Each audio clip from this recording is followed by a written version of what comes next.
All, all right, and we are live. Hello and welcome to Developer Insights. I'm David. And I'm still Justin. And together we are the leads on game development and design here at Codename. Not only that, but we're also the founders. And we're going to be your host for this episode and for every episode. Unless we're not. Well, I can't argue with that. Today is our 10th episode. Ooh, 10 episodes. Hopefully it's also not our last. Why would it be our last? I think every time we make a joke about why we might get canceled. Why would we get canceled? Because our loyalty card is full. What? Well, we've done 10 episodes, so that fills up the punch card, right? So we can't do any more episodes now. I don't think that means we're canceled. I think that means we get a free coffee or something. Ooh, free coffee. I could use another coffee, actually. Anyway, we are here to answer your development and design questions and make bad jokes. Specifically, we're answering questions about Idle Champions, but if you ask us about some of our other games, we can probably answer those too. And of course, if you don't answer or ask any questions, you'll have to suffer through one of Justin's one-man shows. And in this case, it looks like it is Spaceballs the movie. You know, ludicrous. Oh no, we've gone plaid. I don't actually know that you know all the lines to that. I mean, some of the Star Wars for sure, but this, I don't know. I've seen Spaceballs at least 4 times. I could probably at least talk about some of the scenes. Like that one where he teleports and his pants are on backwards. The combination one. His that one's cousins, brothers, sisters, roommates. Uncles, roommates. Yeah. Something. Yeah. Okay. Yeah. Anyway, look, we got some questions coming in. Good. Anyway, we are in week 2 of our Midsummer event. So if you haven't unlocked Eliwick yet, get on it. Beetle and Grimm and Shandy are also available. And I hear they're quite popular. And I hear the guy who designed them is very smart and dashing. And I'm not sure where I heard that, but I did. And I agree. Okay. Anyway, as always, we pulled some questions from last week's show that we didn't get to, and we'll start answering those. We wait for new ones to come in. Yeah. So we've got a really tough one to start us off. It's like a really hard hitting, gets down to the core of the game. I don't even know how we're gonna. Anyway, it's from Happy Leper last week, and they ask, "Can you please update the employee page on the CNE website?" Well, Happy Leper, if you're here for this show, the answer is yeah, we should totally do that. We really should. Yep, that is out of date by at least 6 months, if not a full year, probably. So it's grown quite a bit. We need to get those updated. Plus that picture of me, that picture of me is from 12 years ago. So oh my god, my picture on there is even that's a picture from the first time we went to BlizzCon in 2008, I think. Yep, taken at the Mount Shasta viewpoint as you cross from Washington into Oregon there. Yeah, I think so. Or maybe it's Oregon into California. I think it's Oregon into California. Yeah. And it's yes, it's very, very old. Yeah. Anyway, but I look exactly the same because I don't age. Just a little bit chubbier. Anyway, moving on. We have here that's actually a question. Well, actually, this is pretty much a softball too. And this question is asked by the Real Bunny Beast. The question is the M shape of Eliwick's formation a reference to magic? Or is it a rotated E and W for Eliwick? Or both? Or neither? So I'm not 100% sure of this, but I am pretty sure that it's an M for magic. I know that Dupuy told me what it was supposed to be, and I said, okay. And I think it was an M for magic, so I do think that is the simple answer. Okay. We'll go with that for now then. Next question, left over from last week, is from Beardy Dan 1979. So he's given us his age. Anyway. He just likes 1979. It's a good year. Wouldn't know. I was never there. Yeah. The question is, any plans for changes to the strong core nodes or acquisition? Every time I see it mentioned, everyone says it is just not worth getting. Yeah, so the strong core, I think it's worth getting because once you have 3 parties, and if you want to have all 3 with Modron powers going into them, then you do need all 3 of them. So I think it's intended to be a really long-term goal for players. That's why it costs 500,000 gems. So yeah, it's just intended to be something that you can farm for after you've kind of bought everything else you want to get with gems, and that's kind of the intention of it. So yeah, I think it's worth it. Okay. All right. I think we're into new question territory now. We sure are. That's a mouthful, that top one. So let's go into question 2. And this question is from Garwar. And Garwar would like to know, why not show all of the upgrades a champ has on the upgrades tab? Is there a technical reason for not limiting that or for limiting that information? Yeah, there's no technical reason that I'm aware of for not having that information. I think we just show the ones that are unlocked because we don't want it to be too overwhelming for brand new players. I could see it definitely being an option, after you've reset a couple of times to show it all. I know we actually talked about this yesterday about showing all the champion bench slots after you've unlocked a couple, or after you've played a couple of times and reset a couple of times. Just because we don't want to show that initially, because we don't want it to be overwhelming for players to like load up the game and get the tutorial and have 12 champions there, 11 of which they can't level up.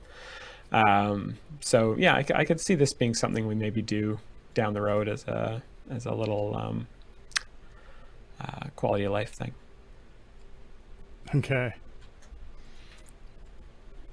Yeah, we've got another question here. Here's one, tech question. From Henry Lonewin, and they say, any success on finding the issue with Freely's feats not working? All right, so this one I actually am just going to be a little bit cheeky about, and I don't have the answer, but I'm going to put it into the chat here at work. I'm going to see if anyone in the Idle Champions channel did look at this. Yeah, I know we mentioned that. We mentioned that to them last week, I think, or the week before, after it came up in. Oh, you know what? Sean is listening, and he's actually answering ahead of it. Ah, good job, Sean. Oh no, he's actually just saying, "Oh, Dave is asking questions. Run." Well, that's not helpful. Okay, well, we can hop back to that when I get an answer. But while we wait for that, the next question is from SketchBG, and they would like to know, to unlock the patron Varja. Oh no, I can't. So what is it's Varja, but the second, the last name. Vajra? Oh, I've never actually pronounced that. I know, that's my problem too. All right, well, I'm going to skip over the last name. I need to complete 15 adventures in Waterdeep. There's no indicator for how close I am to achieving that. Oh man, didn't we cover this? And we were going to add that, and it's not. Thought we did. No, go ahead. I thought we did. I thought we did add that to the. I thought it said 14 or 18 adventures, and then in brackets oh, you think we actually have it in there? I thought we did, but maybe we don't. Maybe it's only on a certain platform or something. Maybe it's not on console, or it's not on WebGL or something like that. That should be there, and I'm gonna go ahead and just mark this question as to be passed on to Jacob, because that's something that if it's not doing it, probably should do it. Yeah, absolutely, it should. He was also asking if it includes variants, and I think it does. It includes base variants. It won't include patron variants. So if you've got another patron unlocked and you're doing patron variants in Waterdeep, it won't include those. But I believe it will include base adventures and any base variants. All right. Any response to the Freely feats? Well, Sean says he thinks they're only having issues with one of the two feats. He thinks it's the epic feat, and it doesn't sound like, that's not an answer that says we found it and fixed it. So, I wonder if it's an issue with the stacking, like when you have both of them or something. If it's just not pulling that stuff in. Sometimes it's a little complicated for the back end to read some of the feat data out and apply that. That's why you have issues like champions not getting loaded in properly when you've got a stat feat and stuff, because they get pulled out, I think, by the back end before it even gets to the front end. I see in the chat actually Henry is saying no, he only has one of the feats. Well, it's definitely something we can pass that on to the team to take another stab at it. All right. Well then, on to the next question. We have a question here from Meister Wilbur. Meister Wilbur would like to know, the default progress bar says monsters killed. However, in patrons are neither monsters nor killed. Wouldn't something like enemies defeated or opponents bested be better? Yeah. I think we've made some changes to this on a kind of case-by-case basis. We certainly have the tech to change the quest description for any area. And I think we've been doing it kind of as we've found them. But I don't think. I mean, there might be a couple of places that we haven't gotten yet. So maybe, I mean, maybe the answer to this is, if you see this, absolutely, we want to change it, and you could probably just open a ticket and let us know which adventure it's happening in, and we can get someone to go in there and fix it up pretty quick, because it's just a data fix. Because initially, Monsters Killed was a catch-all, but also it was an accurate catch-all, and then someone went ahead and added in patrons that we didn't kill. In fact, I think in the first version of that, you did kill them, even though you were not supposed to, or at least the description was to incapacitate them or something. I think the first time we did like tavern patrons and stuff, I think it was in the Festival of Fools event, and I feel like, yeah, you were actually like killing them the first time, which wasn't the intention. You were supposed to just kind of scare them off, but we didn't have that runaway tech that we have now. And I think I think we fixed that either like pretty soon into that event or definitely after that event. But there might be some stuff that is slipped through, because we have to special case it to like have them run away, and we have to special case if we want to change the quest text, we have to special case that as well. So yeah, certainly something we could do if we just know where all the things are. Yeah, you can go through and fix them up. But I wouldn't please change open the a default ticket. one. Yeah. No, I wouldn't want to change the default one either. Yeah. There's a question up here. Defeated monster bloody corpse cut open. They're defeated. It's fine. I'm not dead yet. We've got a question up here from Messy Duval, or Mest Uvail. Is asking will there be a compendium or Hall of Heroes section in the game where we can see our heroes' stats, stories, strengths, and weaknesses, the RPG stuff. Love your game, been playing since the Epic Game Store promo and got 44 champions. Well done. Yeah, so they're basically asking, like, can we do some sort of compendium of heroes, or a Hall of Heroes, or something like that. What do you think, Dave? Yeah, Some sort of more advanced lore section. Yeah, the hero stats, and it also kind of ties in. Well, maybe not entirely. There's another question down here looking to look at heroes. I assume ones that you've swapped in and out that are not in the current seat, because you can't bring them up in the character sheet. So having something that you could broadly look through. I mean, it sounds like an interesting idea. The question would have to be, though, is are we adding additional information in here too, right? Because we certainly have, it could be quite an undertaking if we're adding in stories, strengths, and like sort of background information for, what are we up to now? 80 something. 80 something, yeah. Yeah. So depending on how much additional information was there. Certainly, we could have something that gave you the ability to look through the heroes with the data that we currently, like, with all of the information about them that we currently have in the game. But adding extra stuff would it gets worse and worse the more champions we add. Definitely. Here's a question from Ninjury, Dave, who asks, where did the achievement button go? The achievement button got relegated to a little drop-down menu on the left. I think it's the second button on the left, or I believe so. Yeah. Which just we ended up with too many buttons up there, and we needed a place for. This is a place for the new multiplayer feature stuff, right? Yeah, we're making space for a couple of new, more important dialogues that are slightly more important than an achievement dialogue. Yeah. Sorry, achievement hunters. Stuff that's going to be top level. So. Yeah. So you'll find it on that second button on the left, and it looks like right now that there's an empty space because there is, but it's for the new feature that's coming soon. TM. Two. I think there's two new spaces. So we'll let everyone kind of guess at what those are going to be, and we won't tell you at all because it's more fun if you guys guess, right?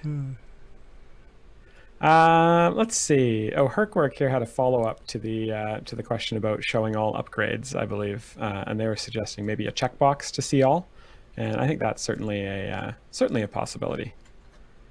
Certainly a possibility. Well, here's a question that I just was laughing at. Is the question? I had a great question for this episode. This is a question from Alpha Kroll. And they're saying that, unfortunately, they forgot it. Is there a way for me or others to send in questions specific for this show before it's live, in case we're afraid of forgetting something, or they can't attend the show live? What do you think? I don't think we have a way to. I mean, like we go through and clear. We have a question doc that we share in real time with the moderator who's pulling the questions out of chat for us. And we generally go through and clear out last week's questions, I don't know, like 15 or 20 minutes before the show starts. So it would be tough to, I mean, we'd have to go through and clear that out earlier than that in order to record questions in there earlier if we wanted to. I'm not 100% sure that's what he's asking though, right? Like he's saying he wants to submit a question. I'm just saying we don't have a place to put that question until about 5 minutes before the show starts. It's my cheeky answer. I see that.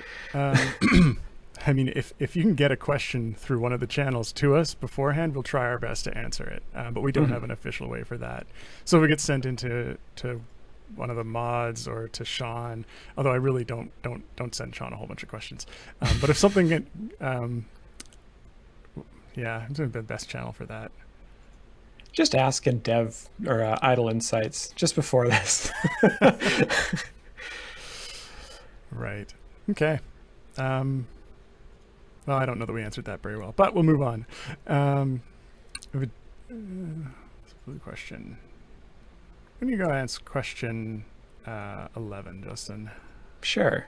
This is very similar to kind of the question we were talking about. Wait a minute. This is the question I already answered. Never mind. Yeah. All right. Well, 12 then. Yeah. Alphagris asks here if there are any updates on the fact that some perks/modron nodes/Eliwick abilities, which is one Eliwick ability, might lower the gold drops by lowering the mob's HP. Now we've talked about this in previous weeks, and we were basically our thought was it should not be doing that because the gold drop should be based off of the monster's base HP, not their updated HP. But then we didn't go check. I don't think we got an answer back from the dev team or asked the dev team. Or one of those just two. Confirm it because we can look up and check. Yeah, so we'll have to look into that, Alphagris, to double check. We do not have an update on it, but we do now have a reason to go ask it again, or a reminder to go ask it again. Here's a question, Dave, from Dazzy9, who says, I wonder, do you plan on reworking the Steam UI? That's... It's for you. Tag that as a discussion. Yeah, I don't know that we have any direct plans for the Steam UI, just sort of as an overhaul. I know there was some discussion around certain UI elements that people here wanted to improve upon, but we don't have anything specific that's underway or that's planned at this point for the Steam UI. I mean, I think one of the things to consider with that is it would be a fairly large undertaking. Doing the console UI version actually, and I know Adam, who's the artist who did the UI for both, actually found that once he had a second swing at the UI for the console one, and he was actually much happier with a lot of the way the elements turned out there. And I know he'd love to have that pulled over to the Steam side as simply because he liked the design language on it better. But it'd be a huge undertaking. UI often takes a really long time to get right, and so doing a rework would be probably a 6-month project. And while we're doing that would take hands off working on new features, hands off working on bugs, hands off new content, that sort of thing. So, so it's not likely. Go ahead. I was going to say, we've kind of got the next, after multiplayer's done, we've kind of got the next 6 to 8 months kind of tied up with just bug fixes. Finally get some serious time into that and really get these things fixed up. Yeah, and with any luck on that too, we should end up with that doubling up in terms of time on that, because the localization process is getting close to finished, which is going to free up some additional developer time there too. So fingers crossed. All right, you're just highlighting everything. I'm just going down and finding stuff through here while you're answering that question. Okay, well, let's move on to the next one. Here we have a question from Hollow Leviathan, and Hollow Leviathan asks, are all of the patron identities seem like pretty major plot spoilers? Should their ID and description be hidden until unlocked as a result? I mean, I was thinking about this, and I guess like they're all pretty major like plot folks, but as far as in-game goes, like there's not necessarily much you need to. I mean, I guess the only one that really applies, that's really maybe a bit of a spoiler, is Zariel. The other ones are more like just major plot people and not necessarily spoilers. I mean, this is a good question. I might ask Dupuy about this, because obviously Zariel's one that is a bit of a spoiler if you go and read her description for the Avernus campaign. So yeah, we can take a look at that one for sure, I think. Okay. Next question is from Jabba Luck. And Jabba Luck asks, any plans for detailed gold find like you have on damage? Yeah, I highlighted this question because I think it's an interesting kind of idea of like a breakdown of where your gold find is coming from. So this is like the damage breakdown with each of the characters and what damage they're providing? We've got that with the characters, and it shows a damage that is hopefully pretty close to what they're providing, at least as a proportion of your formation's DPS. But we definitely don't have that kind of thing for gold find, and there's a bunch of different champions that can provide gold find buffs, and I think it'd be maybe an interesting thing to think about as a quality of life feature down the road. I mean, I think there's a couple of sort of more detailed ways that we can go into your stats, not just the gold find, but also stuff like, where are your damage buffs coming from? Like what's the buff that each character is putting out, both to like formation wise, to specific slots, or globally, or based on the number of monsters that are attacking them. I think there's a bunch of stuff that we could probably show in a more detailed way that would certainly, I think, be useful for players to see. But not right now, because we've got like a billion other things to do, and as we've mentioned a couple of times, a whole bunch of bugs to fix once we finally get this multiplayer stuff out. Yeah, and that definitely that particular one falls into sort of the nice to have category, but not the. It's not going to have it's not going to have a huge impact on your gameplay. Here's a question from Garwar. It says, to help new players understand what champions exist and where, would it be possible to have champions show up when you click the swap button in a bench slot, but have them grayed out with an indicator of where they can be obtained? Well, we seem to have there's a theme to today's questions, and certainly around learning about where the champions are, or what champions are available, sort of making it visible. I mean, that's definitely an idea that. And there's no reason we couldn't do that. The tricky bit would just be making sure that it was obvious that they were grayed out because you didn't have them yet, as opposed to a grayed out for one of the various variant restrictions. But yeah, and we'd want to consider sort of how early we show them all in there, right? Because this is another thing where we don't necessarily want a new player to start and click on the swap button on Brunor and see like 6 other champions. It can be very overwhelming. Yeah. So I think that's another one of these things where I think it'd be cool once players are more established, to have that information available, much like the upgrades, much like all the champions, all the bench slots showing up. But it's just a question of sort of where we draw the line on where that kind of thing becomes available. Yeah, I mean, I think the idea of making the champions sort of more visibility into what champions are available is actually, it's a really good idea. We combine that. It made like the suggestion of having like a hero compendium or something like that then you can go through and see all of the ones, even the ones you don't have, and that would have more details of where you could get them. Might be a good way to show that. Certainly if we showed them, when you clicked on the swap thing, I think we could show them there if we isolated them in a way that, sort of there was a big line across there. It's like, these ones are, this is what you've got, and these are the ones like that are locked out because of variants. Yeah. And here's one that's that you could get in the future that you don't have, and where to get them. Or maybe even something through there that's like a little show me other champions in this slot. But yeah. Certainly there are ways to make this happen.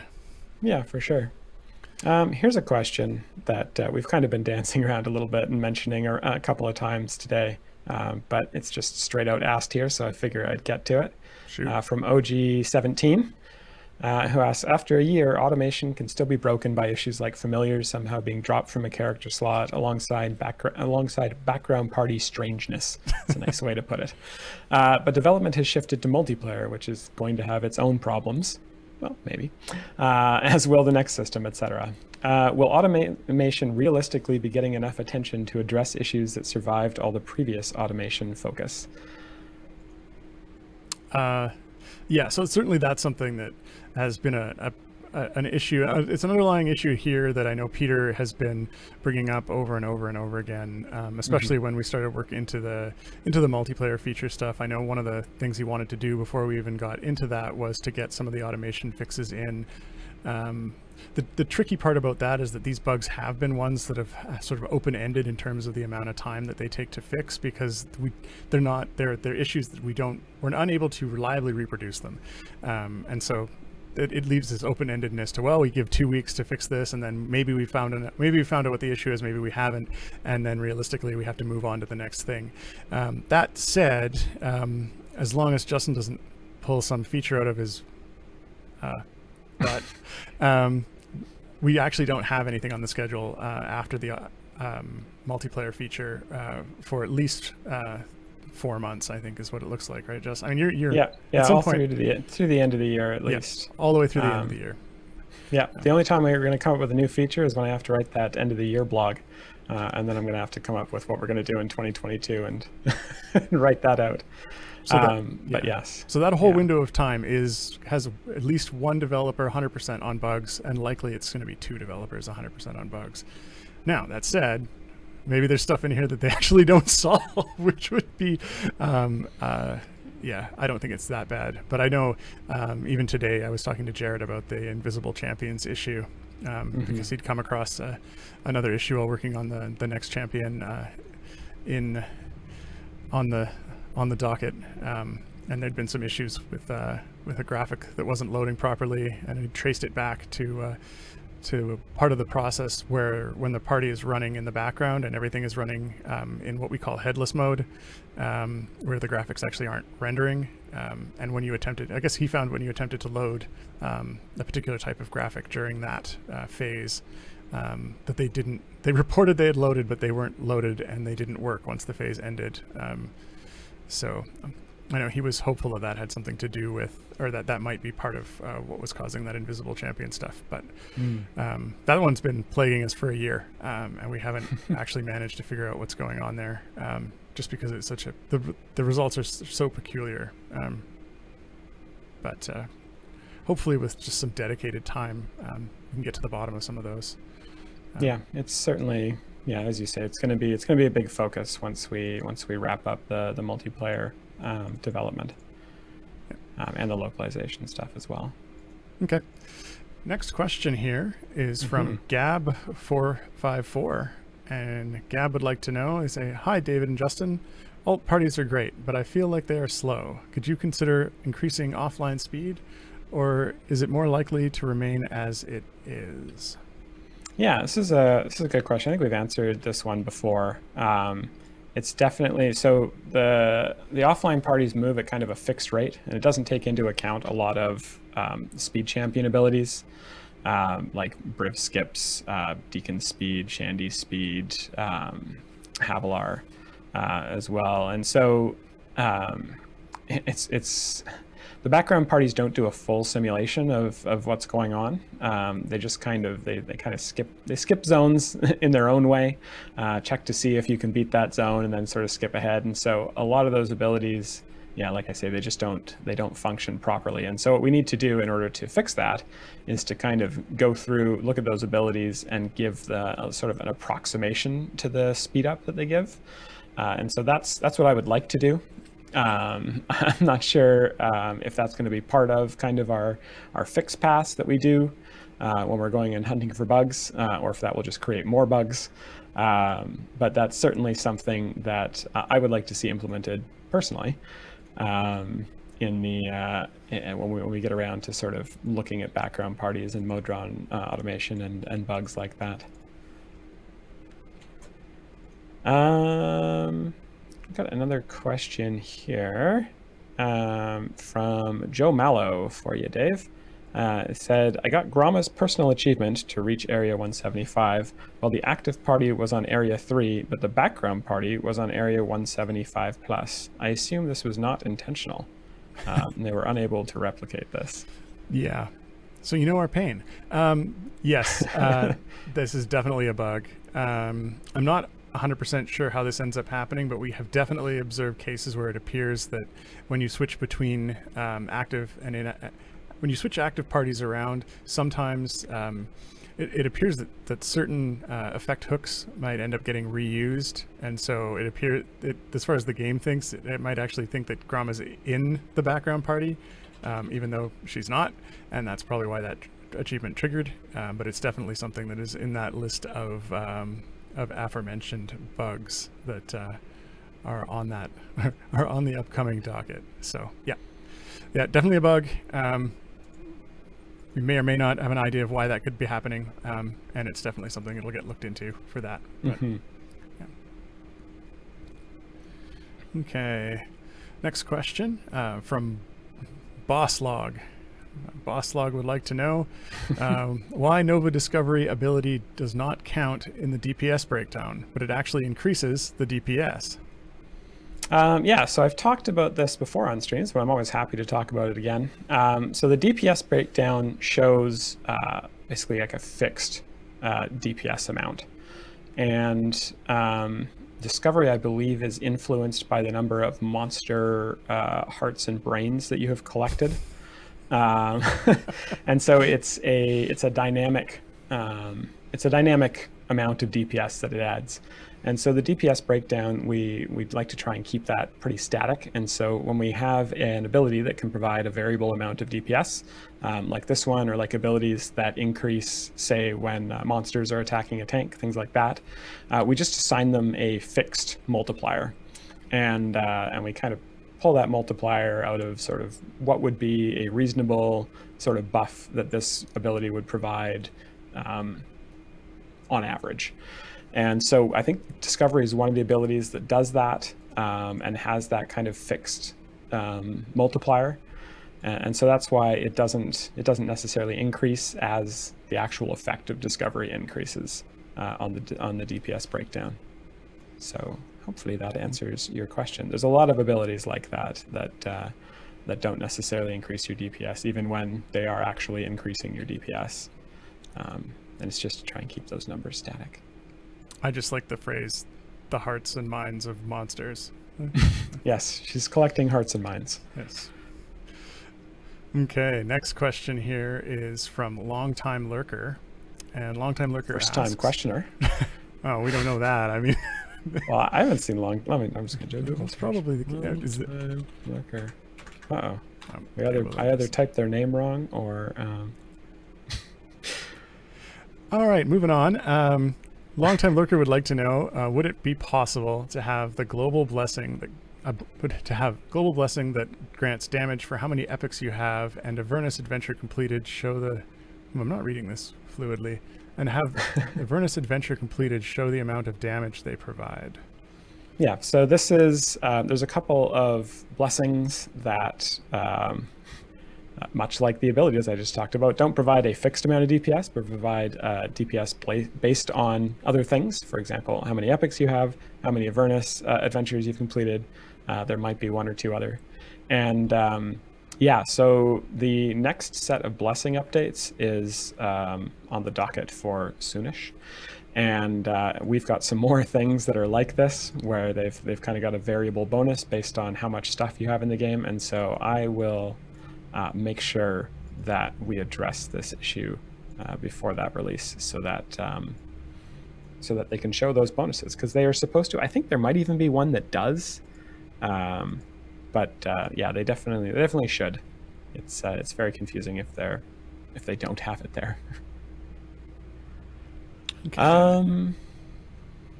Here's a question from Hallandrin, who says, as a new player, without many, I don't have many champions. Is there an easy way to find out what champions I have available for each slot for a variant that has a restriction, like good champions only, or like Dex 14 or something like that? Well, so I guess playing into the theme of the day. Yeah. I guess this question, it could be like when you're like on the campaign map trying to select the variant, are you asking like, could it say how many champions you have available in each slot for it, or have like a warning like, hey, you don't have any champions in like slot 8 or slot 9? Yeah, for this adventure. That seems like it would be a sensible thing to have there, just sort of something that says, this is not so much worried about, I think, which champions you have in which slots, but more like which slots are really, don't have a champion in them, or maybe only have one. Yeah, probably, and especially ones that don't have any that match, because that's... Yeah, I think this would be a really cool feature. I think it's a little bit bigger than a simple kind of bug fix kind of request. I think it's a little bit of a bigger quality of life thing. I think it would have to be probably like a button or something on the adventure select that you could hover or click or something that would show a little breakdown. But it's certainly something that's possible. Well, possible-ish. I'm just thinking we probably don't actually have that your champion data on the campaign selection screen, but I'm sure we could get it. Okay, so we got another question here, actually in regards to issues that we talk about on the stream here. This question is from Wandering Bereft, and Wandering Bereft asks, a lot of useful issues are raised and discussed on this show. Well, it's definitely true. For a number of those, you agree that something is to be done with varying degrees of expedition. Also very true. Expedition, yeah. Expedition? Yeah. Expedition is the right pronunciation. English. However, there doesn't appear to be any good way to track progress on all of these commitments. Even in your own minds, you often seem unclear about what was discussed prior weeks. Well, we've got a very busy schedule. Could you please implement a system to show that things are being checked off and that positive outcomes from this weekly engagement? Yeah, I mean, this is a good question. We often at the start of the show will kind of go over what we talked about last week, what we highlighted. We essentially highlight things in yellow when we're going to talk to the other developers about this. I think this week we didn't do that because the lead developer on Idle Champions is off on vacation, and so I don't think you got a chance to talk to him before he left. But he will be back at some point, and we can start to get those updates. But in the meantime, I mean, what are your thoughts on this, Dave? What do you think? Yeah, I mean, certainly the last couple of episodes, I was going through the ones we highlighted and making sure that I put those in a list and got them to Peter.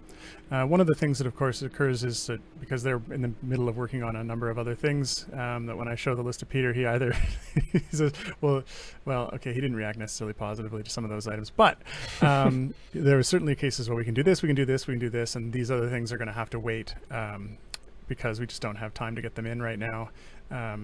So we did get some of them done, and I know in the previous episodes I did mention the ones that we did get done. Yeah, it was certainly my intention to go through that list this week and get one of the ones we got done in the top, but again, with Peter out, I actually didn't have someone I could consult with to confirm. And there were some of the pieces that I thought, I'd take a look at this myself. And so I was looking at doing a memory profile last week, which is still on my plate to continue doing. Unfortunately, the memory profile that I had going, and this is just, I suppose it's somewhat ironic, is that it crashed when I came back the next day attempting to get the memory report out of it. So I had I'd left it all morning and got a comparison one. So what you end up doing with these is you run the game in a state that you expect is likely going to be problematic, and then you can take an image of all the objects that are active and how many like the counts of all of them and how much memory they're using, and then you leave it. You continue to leave it, and a few hours after that, you can come back and then you can do a difference between those and see if there's a particular object type that's grown, and of course that tends to indicate that, that something is leaking.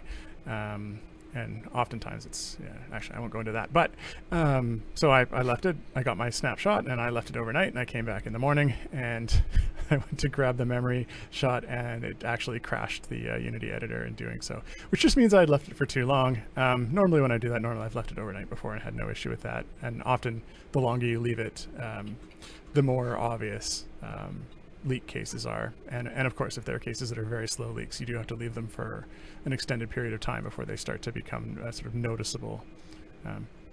Anyway, long story short, we are working on those. I will try and make sure we get items that have been looked at put at the top, and maybe flag some that are they're put on hold, or just they're things that were mentioned but aren't actively being worked on. Because certainly when I gave some of those items to Peter, he said, well, we can get these couple we can get done, and these ones we just don't have a developer to look at them right now. So we'll definitely try and make it more clear what we're working on, but I can't promise like a public facing list or something like the bug list, the bug tracking list right now. But we'll try to make it obvious that items that are getting asked are getting looked at, because Okay, moving on to the next question. We've got a question here. Oh, this is not a question. All right, well, anyway, Henry Lewin says, not a question, but to the devs anyway, please do not add any more bench slots. I played Crusaders for a while, and those slots are so unwieldy, at least the 12 ones for screen, or fit the screen, mostly. Yeah, I guess this is based on some of the discussion from last week, because I don't mention this quite yet this week. Yeah, last week or the week before, I think we talked about kind of adding more bench slots and reorganizing the existing ones. Yeah, it's tough. It's a tough thing. I think eventually we're going to have to add more bench slots, just because I think it will get really unwieldy if there's like 12 champions in every slot. I think it just starts to look like too much. So I'm not ruling out doing adding more bench slots. I'm also not saying it's necessarily what we are definitely going to do, but it's something that we're not going to take off the plate, because it's something that could be very beneficial to the game. I think the one thing I can kind of rule out, we're not going to double the number of bench slots in one go kind of thing. We're definitely not going to go that crazy, but yeah, I'm not ruling out adding a couple more if we need to kind of make space. Okay, so here's what's going to go down, Justin. I'm going to go in and make a secondary mode for the portraits so that they all 12 fit on most resolutions, and then you're going to add more bench slots. Okay. Sounds like a good compromise. But at that point, they won't all fit.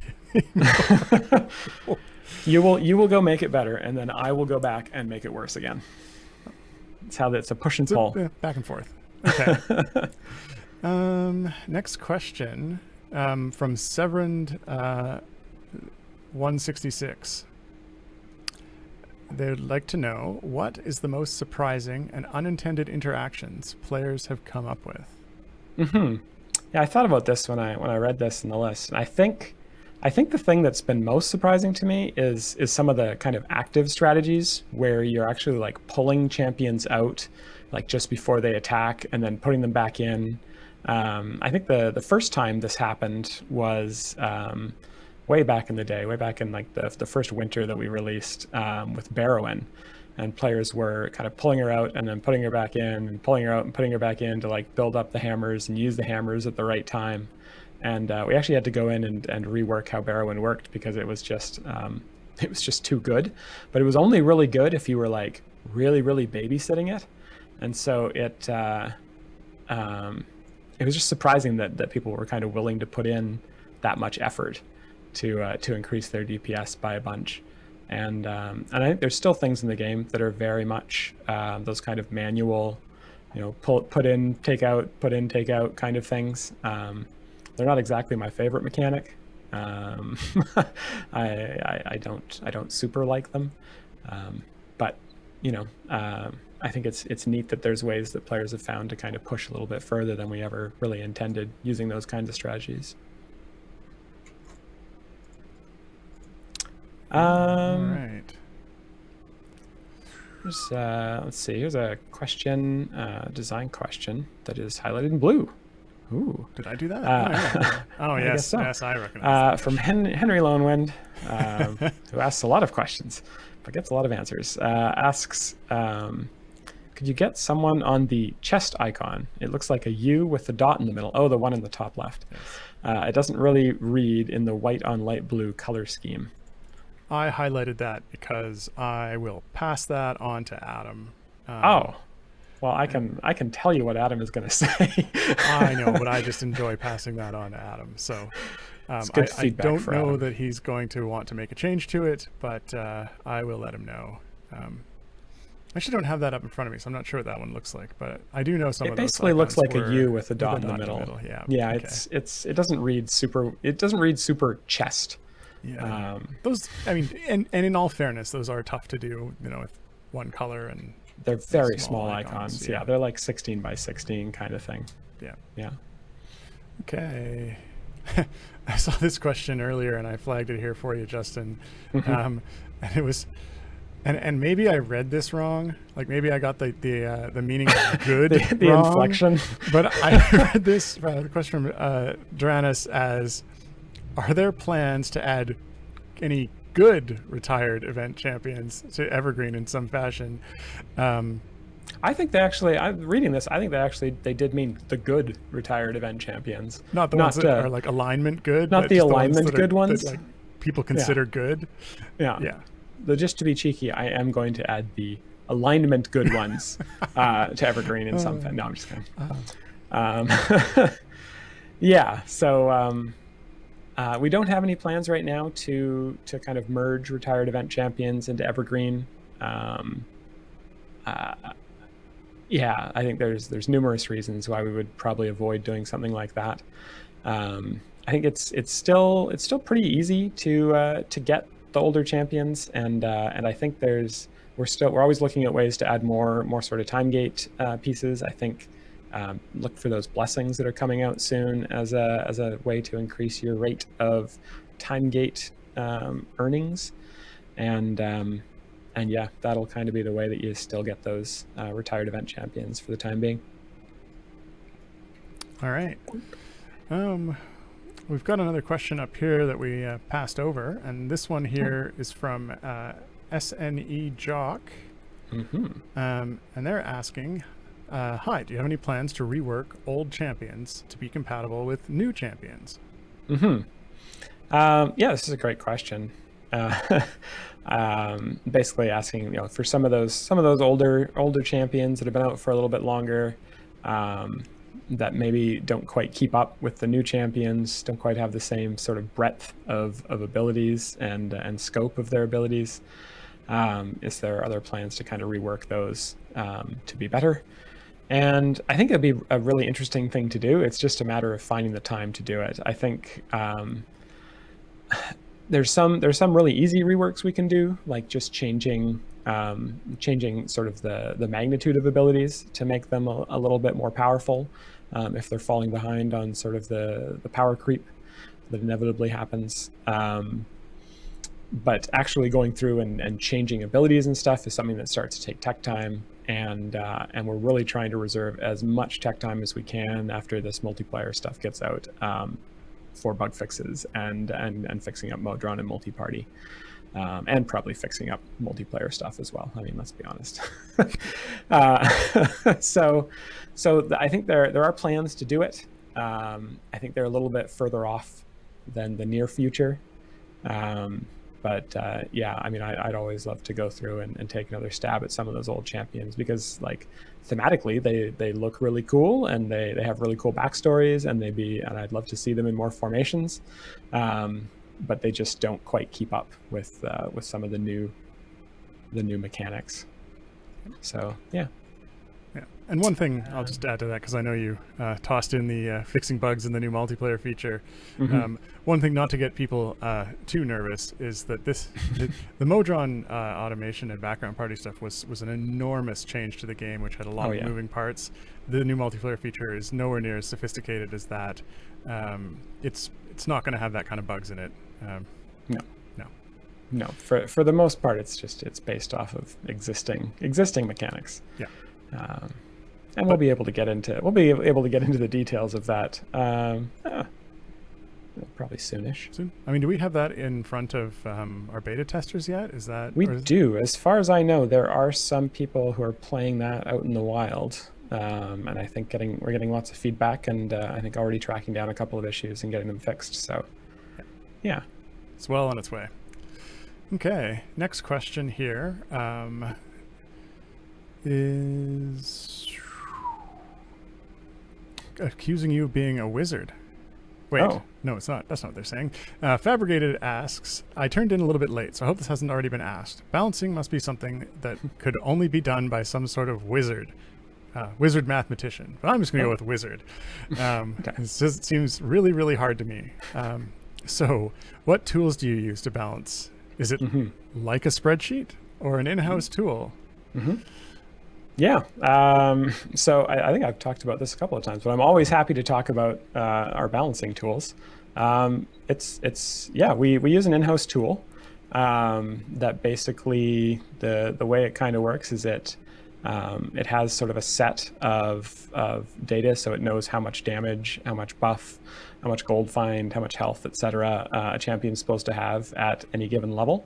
And what we do is we just sort of set up the base champion stats, and then we go through and add upgrades such that the buffed stats match that sort of curve as closely as possible. And so it is an in-house tool that we use. It is basically a spreadsheet.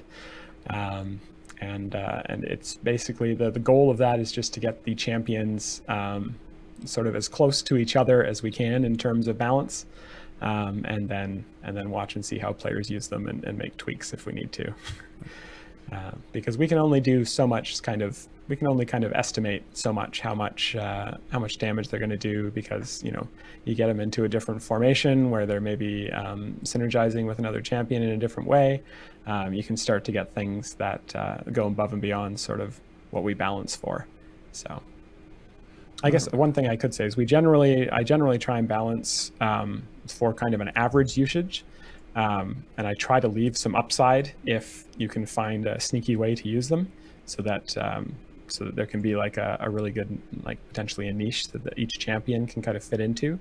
So I always try to balance kind of for an average level. So if you got a champion, say that like gets buffed for the number of, say, good champions that are adjacent to them, I'll buff them. I'll put in their numbers, assuming you've got maybe 3 good champions adjacent to them. But if you can stick them in a formation with say 6, then you'll get higher than average kind of numbers out of them. So that's kind of one way that I approach that. Peel back the curtain. Well, as long as it's not a kimono. No, it's just a curtain, and I've got one of those big smoke machines. It's got a big face coming out of it. Who dares disturb me? And it's usually Dave being like, "It's time to go stream." Yeah, we had to remove that. Zoom call. It was not really good for people with asthma. Well, now we don't even need a smoke machine. We just got to wait for the wildfire smoke to get down here, and then just open the door and really just come in the door. All right, we got maybe time for a couple more questions here, Justin. Yeah. So let's move through them a little bit quickly. Sure. Here's a question from SNE Jock. Freebie. It's a freebie, sure. Why on different platforms are there different number counts for damage or gold find? For example, on the Epic Games Store, we have K, M, O, etc. Like K for killa, M for millions, B for billions, etc. But on Steam, it's always the E notation, like 12 E05, 42 E18, etc. Right. So that's why this one is a freebie, is because that is actually an in-game setting that you can set. So one of those is scientific notation. That's the E notation there, and the other one, I don't know what we call that. We call it standard notation or something like that. Letter just like notation. The basic, yeah. But yeah, so that's a setting. Idle game notation. You can change it in the in-game settings, and I believe there's a hotkey for it too, but I couldn't tell you what it is off the top of my head. Let's zip through two more of these. There's a couple here. From Voodoo Virus Vendetta. Oh, nice name. They ask, how many digits does the game keep track of for favor gains? I say you have E to the 10 favor. Would the game store E to the 5 favor gains? So I guess how many significant digits do we store on that stuff? Let's see. Let me just quick look that up. Double has 15 decimal digits of precision. We got 15 digits worth. At least that's what Google tells me. I didn't have that off the top of my head. That sounds about right. Yeah. And if it's not a double, if it's just a float, I think that's 7 or 8 digits of precision. Yeah. It's enough such that it doesn't matter. Basically, like if you have E to the 10 favor and you earn 100 favor, which is 8 orders of magnitude less, it really doesn't matter if it increases that or not. It's not going to matter. No. More than enough is, I think, the answer, but yes, 15 digits. Yes. Want to do one more question, or do you want to wrap up? We could do one more. I think we got a little bit of time. It's kind of a mean question. It's like, do you want to stop answering their questions, or do you want to keep answering their questions? That's a good question. You be the bad guy. Here's the last one of the day from Dozzy9. It said, what will happen if there are too many champions in a slot such that they won't fit on the screen when you hit the swap button? We will figure out a way to make them fit on the screen. Although I think that window might actually scroll. No, maybe that was an older iteration of that window. Nevertheless, the answer is when we get to the point where there are too many, we will change the layout so they all fit. That is what will happen. We'll just make them smaller portraits or something like that. Although what will likely happen is that we'll probably catch that before. I wonder if we'll actually catch that before that one goes. And then like someone will tell us, and then we'll fix someone's it. running at 640 by 480, and they're like, they don't fit on the screen. They'll be like. And actually, I'm going to make a liar out of you, Justin, and answer one last question here because it's a straightforward one, and that was a question from Raf Shima, and they are asking about a full screen button or some kind of gesture, double click something to switch to full screen, and the answer on that one is you should be able to just hit Alt-Enter, and that'll take you into full screen. I believe that works. Not Alt-F4. That does not take you to full screen. No. Well, I know a lot of games disable that because of trolls. Okay. Well, that was a very good way to save face from me throwing you under the bus there earlier. So well done. Perfect. Okay, that's it. That's what we got for today. Okay. Well, if we didn't get to your question today, don't worry. You will have another opportunity. I believe we'll be live again at the same time next week. I don't think I'm taking next week off. So we're good. Yeah, we'll see you again next week. But before we sign off, we'd like to thank our tireless mods. I believe today it was Martin again, but I didn't actually check that before we started. So thanks, Martin. And if it wasn't Martin, thanks to the person who I just didn't give credit to. Yes, and of course, thanks to all of you for coming here, hanging out, watching the stream, and of course, enjoying the game. Without you, no one here would get to do what we do. We like what we do. Okay, that's it. Have a great rest of your day, everyone. Bye. You took out the hot mic joke. I did. I'm just going to Alt F4, close the whole thing.